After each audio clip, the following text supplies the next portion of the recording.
Good day, everyone. As you can see, this is the book of the Contemporary World, a textbook that helps students understand today's global issues like politics, economy, environment, and society. It provides the knowledge needed to make sense of the modern world. These were texts owned by Miss Mabel L. Ugo and written by Dr. Arturo Jr. V. Sarosa. As we can see, this chapter 1 is a subject overview. There is the devotional, and in the second page is my reflections about the devotional. And in this page, in page 4, you can see my the introductory activity and the self-introduction about my personality and the self-introduction as a student. By the next page is the understanding of the mission, vision, values, and philosophy. In page 11, you can see the survey of myself about the World Immersion Survey for Filipino college students in provincial settings. In page 16, you can see the reflection of the devotional that is tackled in the past pages. In page 29, we can see the contemporary world in biblical perspective. The prophecy is given, but the main theme of the prophecy is we need to fill it out. And as you can see, it is answered by me. In page 36 to 40 is a chapter test of chapter 1.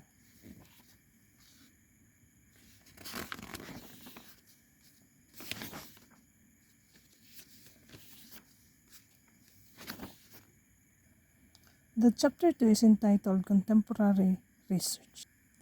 In page 45 to 48 is the research seminar workshop.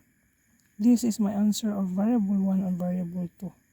In page 47, you can see the variable 1 mean, variable 2 mean, the interpretation 1 and interpretation 2.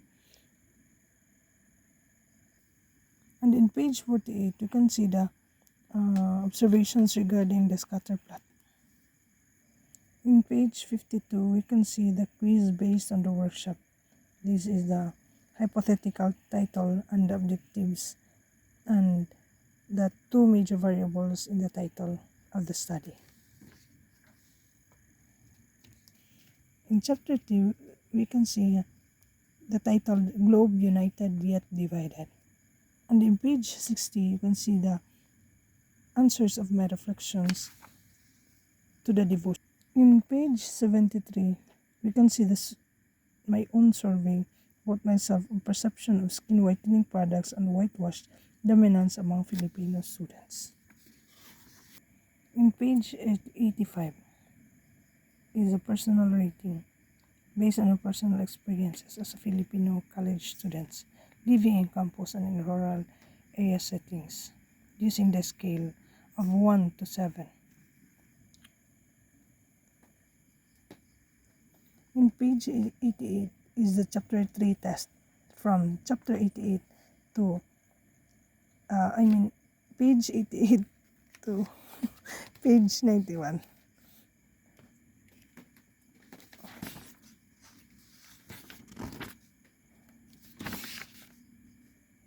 As you can see, this is the chapter 4 entitled Globalization and Religion.